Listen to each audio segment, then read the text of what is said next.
Hi everyone. So this is a second video in a series of lessons about using Google Colab to get topographic data and do some manipulations using gdal and another package called rasterio.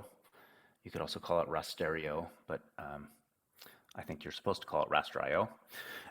So I've already done a video for lesson 1. This is lesson 2.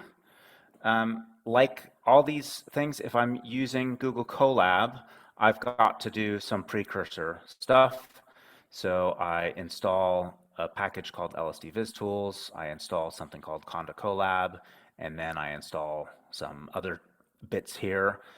This whole process takes about a minute and a half. So you need to do that every time you start a new Google Colab session. And then we're going to use gdal, the geospatial data abstraction library, and in Colab there's a little bit of a bug, so you just need to tell it where the proj library is. So you just run this little bit of code that tells your system where the proj library is. Okay, so in this one we're going to continue with looking at some raster data. So I'm going to include some rasterio, the rasterio package, and we're going to look at some images. So I'm going to use matplotlib as well. Now, in the last lesson, we grabbed a topographic data set from southern Spain using the very useful website opentopography.org. When I first made these lessons, they were in a computing environment that we have at the University of Edinburgh called Notable, so that preserves files. But Google Colab, every time you start a new session, it wipes your file system, or each session will have its own file system. So the files are kind of empty here. So here's the last video that I made, so the last lesson that I made, and I need to download these and re-upload them. So I'm going to download that. I'm going to download that. It turns out Google Colab's kind of slow for downloading things. So, what I need to do is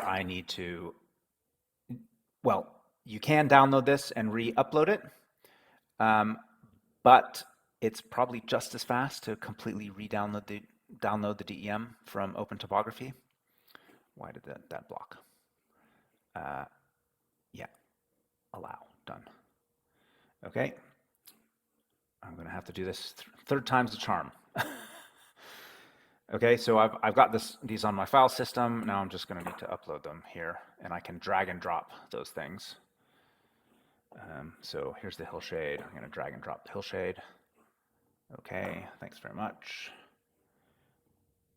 And here's the DEM, so I'm going to drag and drop that.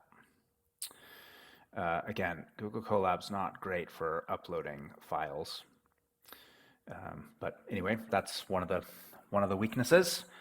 You can map your Google Drive to this if you want, but anyway, I find it quite fast to download data from OpenTopography, so sometimes it's worth just re-downloading. Okay, so we can look to see where the files are. We're using this ls command, which gives you the same thing as what's in your file browser here. So here's all your files here. Now, we want to go back, and I want to look at the pixel size of the raster.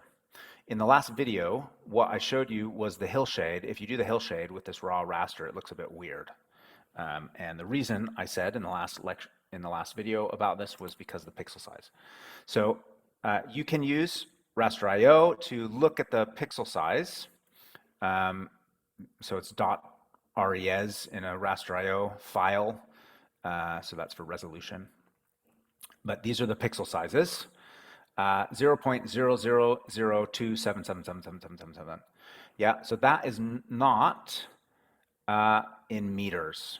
So Copernicus and a bunch of other global data sets are in arc seconds, so it ends up being decimal degrees.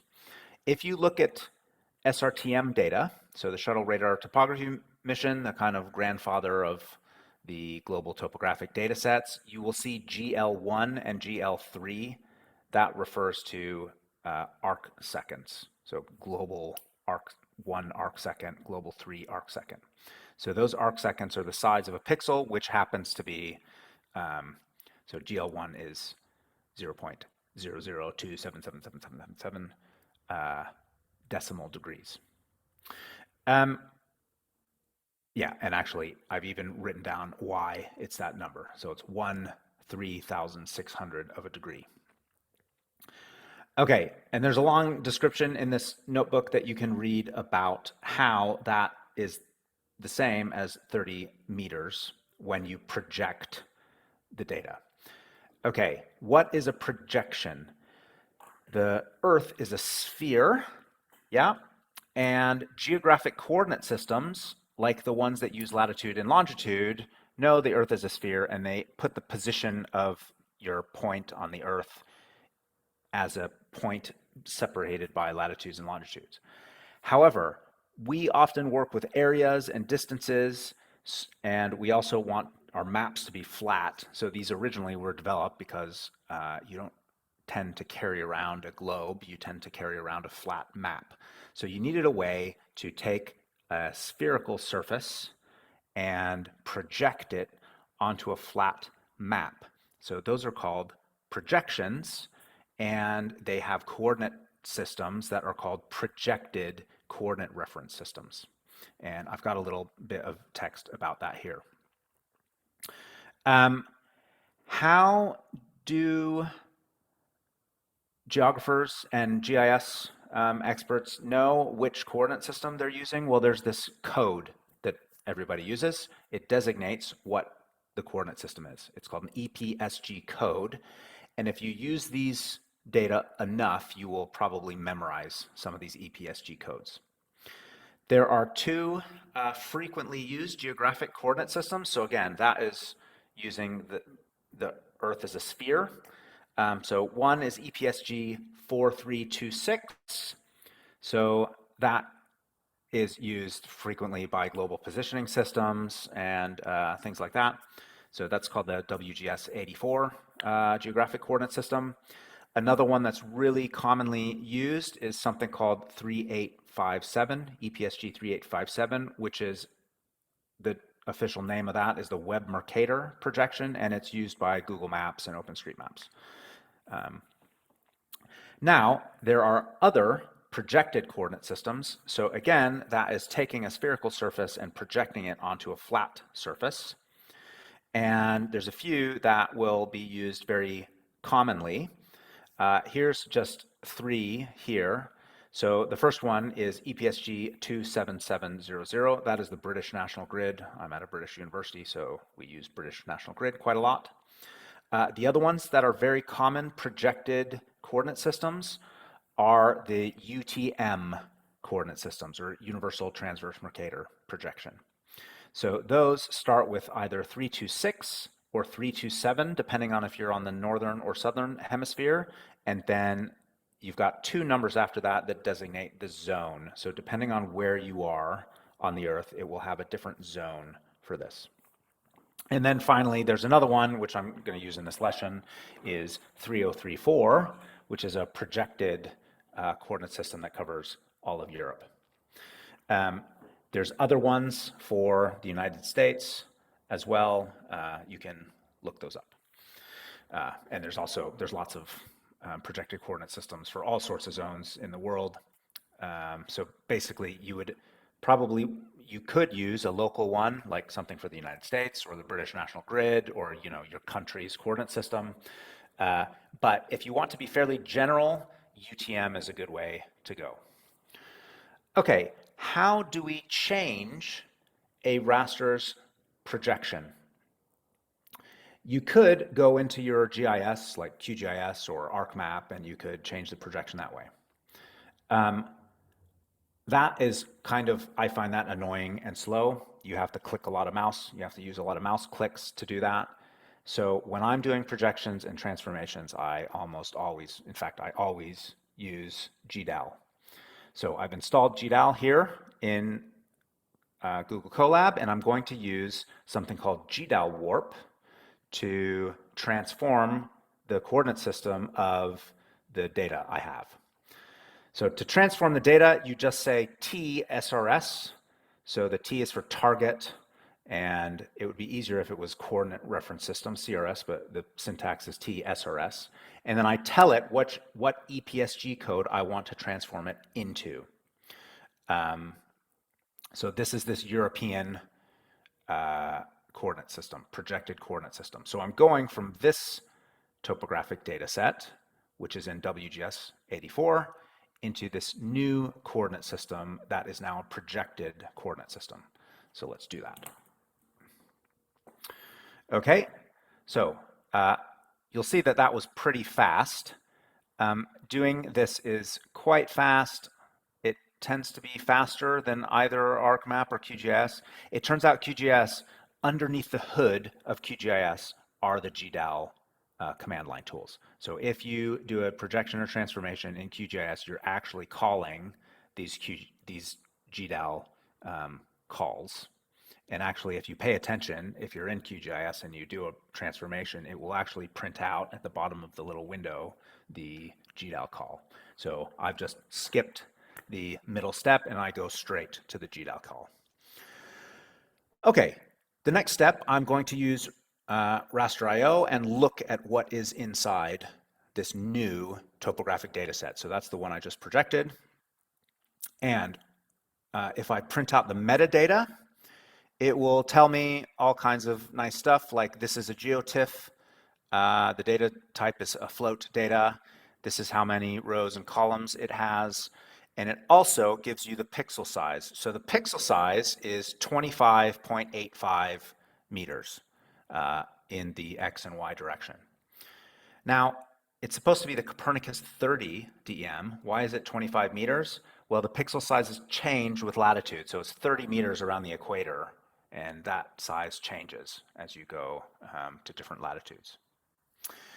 So if you watched the last video, you saw I made a hillshade. I'm going to make a hillshade again using this tool gdal dem. So I just execute this. Again, I tell it what raster I want. I tell it what the name of my hillshade is. I always use HS for the hillshade.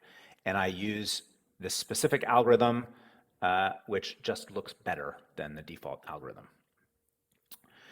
Now, the next thing I'm going to do, I'm going to use matplotlib to show you the two hillshades, which I actually did previously, but anyway, I'm going to execute this again.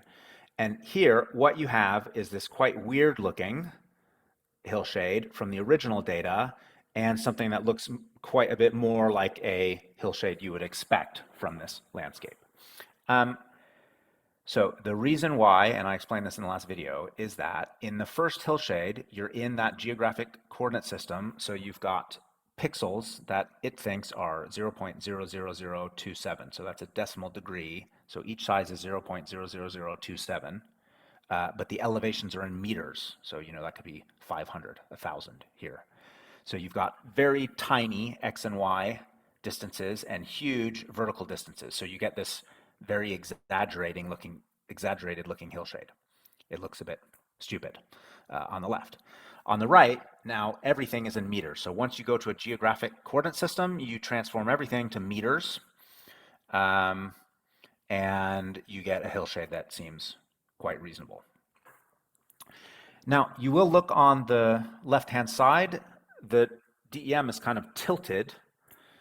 So the area we selected is kind of tilted, and that's just because it's sort of on the edge of this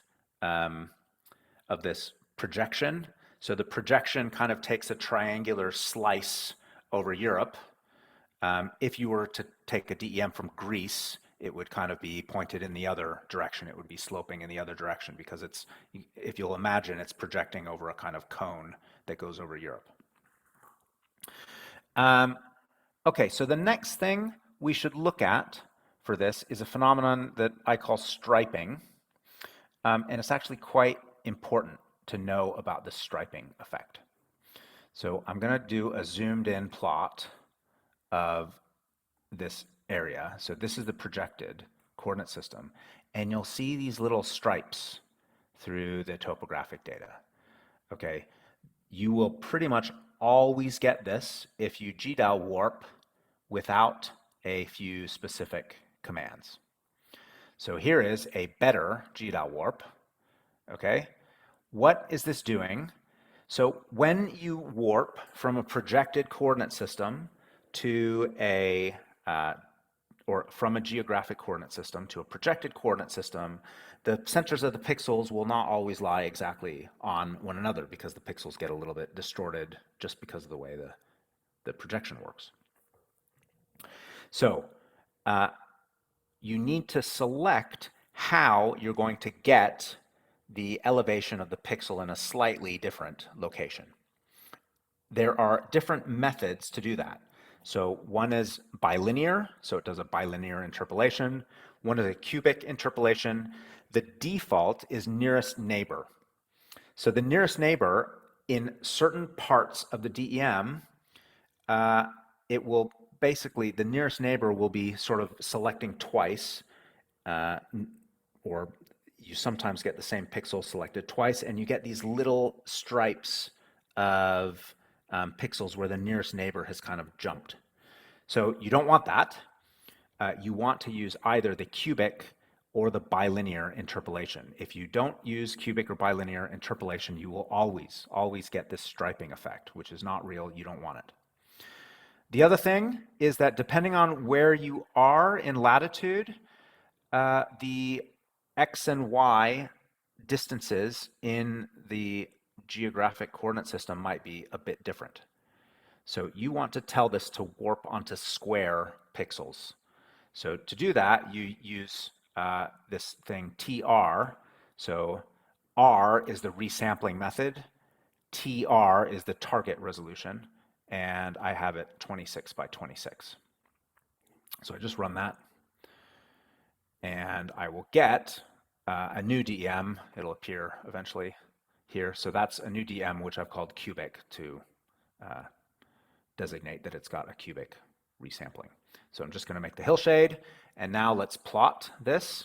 I've already done this, but look, that's much nicer. You don't have this silly, so there's the striped one without the resampling, the cubic resampling, and here's the non-striped one. When you're processing topographic data and you project it, make sure you use a cubic or bilinear resampling method. Okay.